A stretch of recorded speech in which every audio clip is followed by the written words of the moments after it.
Bonjour et bienvenue dans la ferme de Théo et Dimitri. Aujourd'hui on se retrouve pour une nouvelle vidéo. Quelqu'un m'a demandé des nouvelles de l'élevage la dernière fois sur la première vidéo où est-ce que je vous expliquais un petit peu. Aujourd'hui je vais vous présenter mes canards, les canards coureurs indiens et pas les autres. Les canards de Barbarie ce sera la prochaine fois. Je pense pas vous présenter par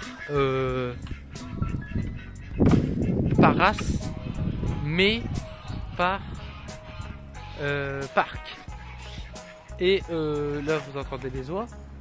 D'ailleurs dans le parc là-bas que je vous montrerai dans la prochaine vidéo, il y a des oies, les dames, les counus qui sont mes poules de chair pour moi, pour ma consommation personnelle pardon, et les canards de Barbarie.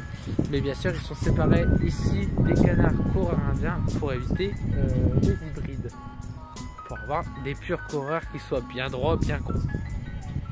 C'est l'inverse. Donc je vais vous présenter mes canards. Il faut que vous sachiez déjà que le lien de mon groupe YouTube avec Dimitri est toujours dans la description. Pour ceux qui veulent rejoindre, on vous y invite vraiment, car c'est là-bas qu'on va poster le plus de choses.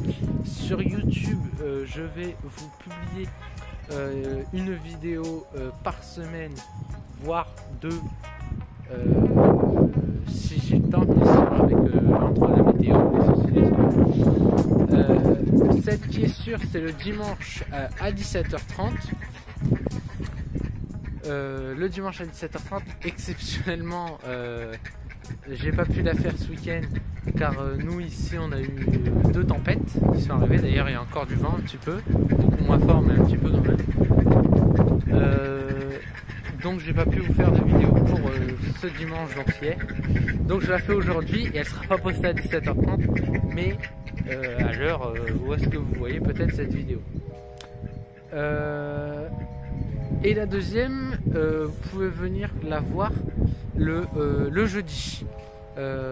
S'il y a une information importante ou quoi que ce soit, je peux poster une vidéo le jeudi pareil à 17h30, on reste sur les mêmes horaires à chaque fois.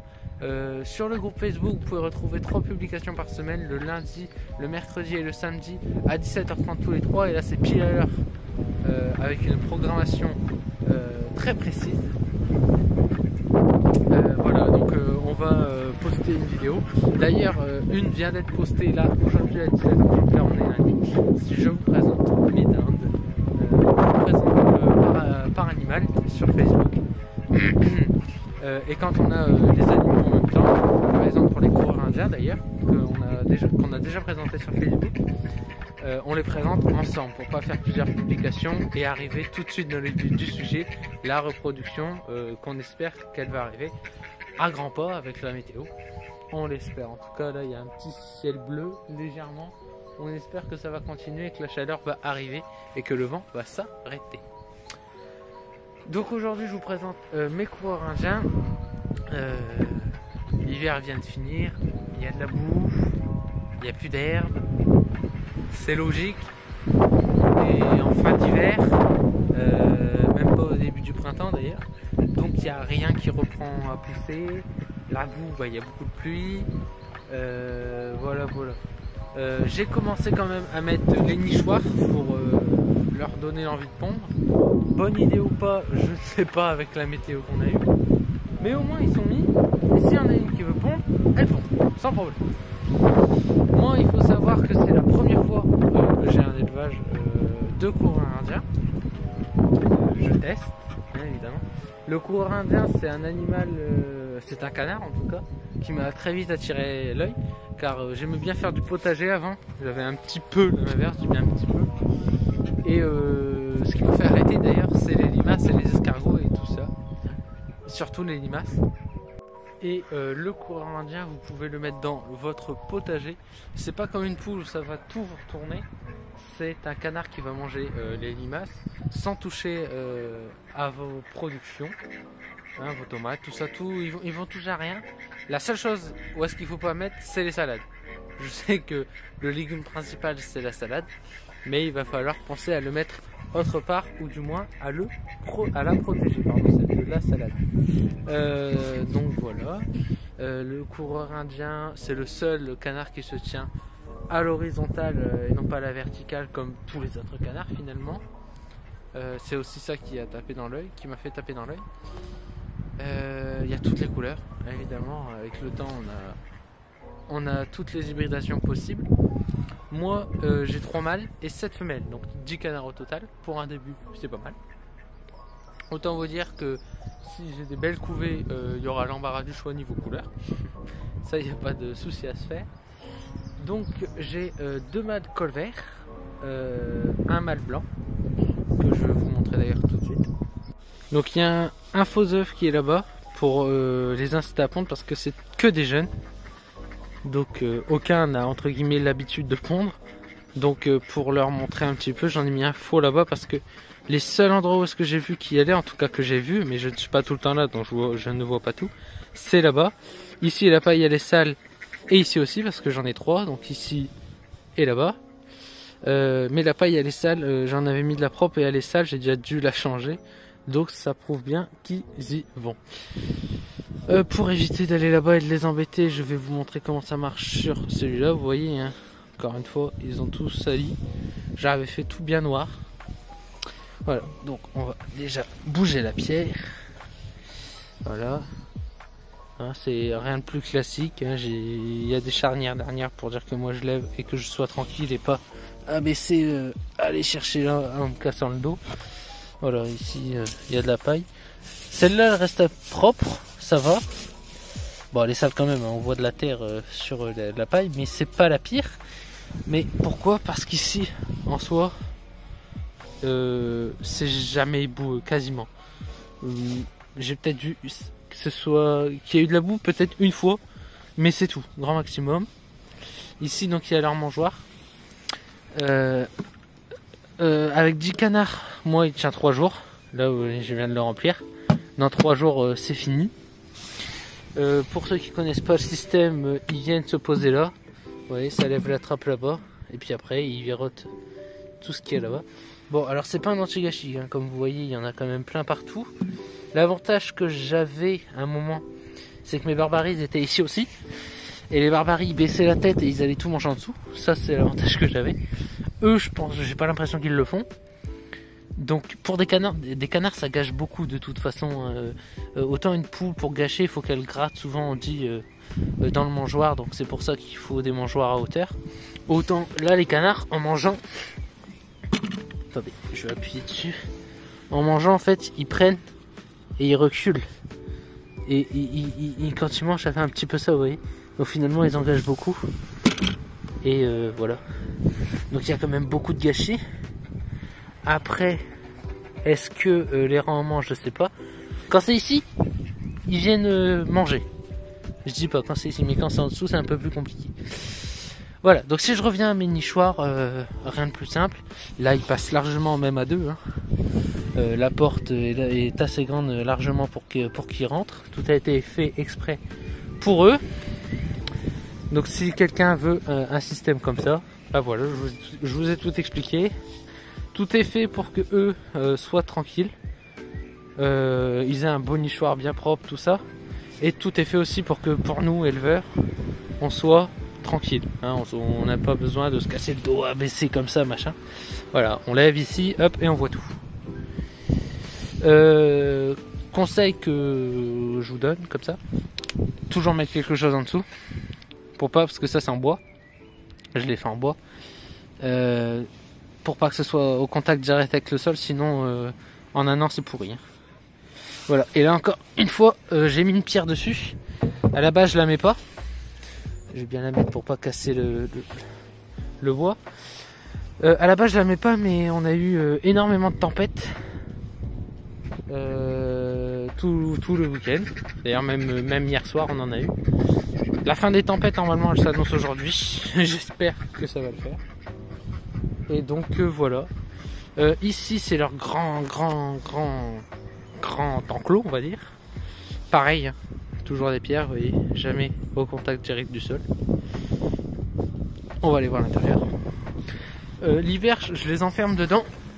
Vous voyez, ils ont l'espace hein, largement pour tous rentrer. C'est parce que c'est zoomé, mais sinon voilà, regardez, hop. Ils ont largement l'espace pour tous rentrer dedans. De toute façon, j'ai fait le test. Je les ai tous mis à l'intérieur, excusez-moi pour la main, pour voir. Un cubido, quasiment obligatoire pour les canards. Non, je ne vais pas dire obligatoire parce que ce serait mentir, hein. On a tous accès à l'eau. Mais c'est quand même très avantageux, avec la gouttière ici. C'est quand même très avantageux pour remplir ça, déjà. Leur donner à boire aussi, évidemment, parce que ça boit beaucoup. Le canard boit beaucoup.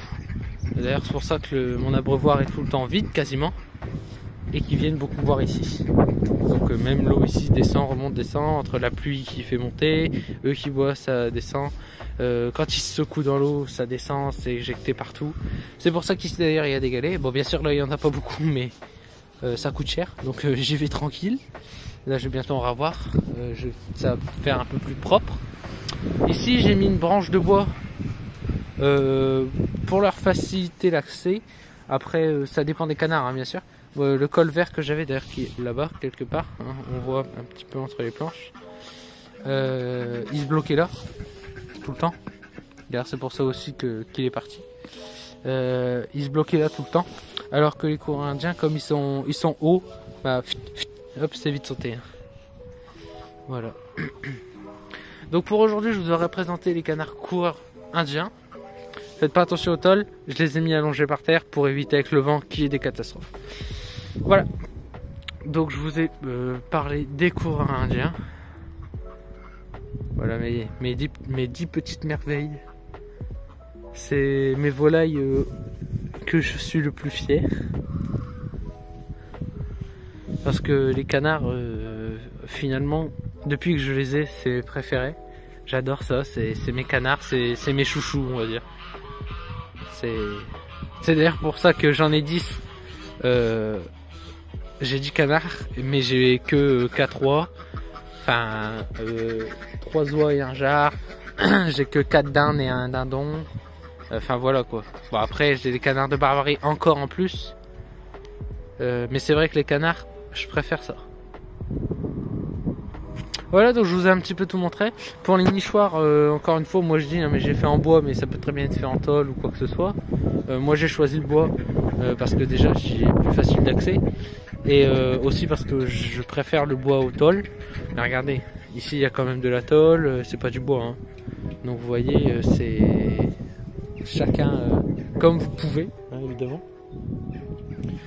Il y a encore des projets qui vont arriver d'ailleurs pour les canards, hein, comme là ils ont plus d'herbe, tout ça, ça va pas repousser s'ils continuent à marcher là comme de la gadoue, tout ça. Donc comme projet il y a d'ouvrir cette porte pour qu'ils puissent ensuite aller ici. Bon là encore une fois comme c'est l'hiver et que j'ai la petite poule là qui embête un petit peu le monde, il n'y a pas. Mais ici avec du grillage ce sera fermé. Ici ça je dois faire exactement la même chose ici. Faut juste que j'enlève l'arbre ici. Mais voilà, ce sera fermé avec du grillage élastique. Je sais pas s'il y en a qui voient ce que c'est. Et quand l'herbe aura bien poussé, ils pourront aller ici. Ici, j'ai encore un intérieur où est-ce qu'ils pourront rentrer. Donc vous voyez, ils seront jamais sans herbe. Ils auront toujours la belle vie. Ouais, là, je pourrais même doubler ma population de canards, mais franchement, je préfère rester comme ça. C'est très bien déjà, je trouve. Surtout pour une première année. On va rester comme ça. Voilà, donc je vous ai présenté les coureurs indiens. J'ai essayé de vous en dire le plus possible, du moins ce que je savais. Sur le groupe Facebook, en ce moment, on vous les présente également.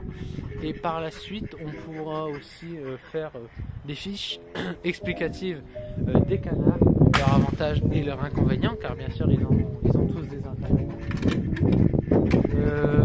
Le canard coureur indien, je vous avoue, pour l'instant, j'en trouve pas. Hein, il ne vole pas. Automatiquement, il n'y a pas d'aile coupée, rien. Ils ne volent pas du tout. Ils sont originaux. Ils sont originaux. Pour le potager, c'est super. À part pour les salades, n'oubliez pas. Et puis voilà quoi. Il y a toutes les couleurs. Il y a tout. Que des avantages. Ce que je vous ai pas montré non plus, c'est ici. hein, avec le grillage chez les voisins. Bon là je vous parle des projets qui vont être faits tout au long de l'année. Je vais pas non plus partir des années après, mais là tout au long de l'année. D'ailleurs ça va être fait sûrement dans les 2 semaines qui viennent, parce que je suis encore en cours. Donc là en plus les cours viennent tout juste de reprendre, donc il faut que je fasse aussi avec mon emploi du temps. Je peux pas faire autrement, et aussi avec l'argent, parce que encore une fois, comme je viens de le dire, j'ai 16 ans, donc niveau argent je suis pas milliardaire.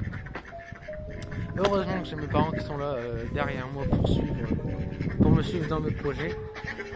Et donc voilà, on va se quitter sur une très belle photo des canards, et sur les coins des canards d'ailleurs, avec la musique de fond derrière. Mais voilà, je vous souhaite à toutes et à tous une très bonne journée ou fin de journée. Ah, justement il y a une canne qui part dans le nichoir, je vais pouvoir vous le filmer. Je vous souhaite à toutes et à tous une très bonne journée ou une bonne fin de journée. On se retrouve la semaine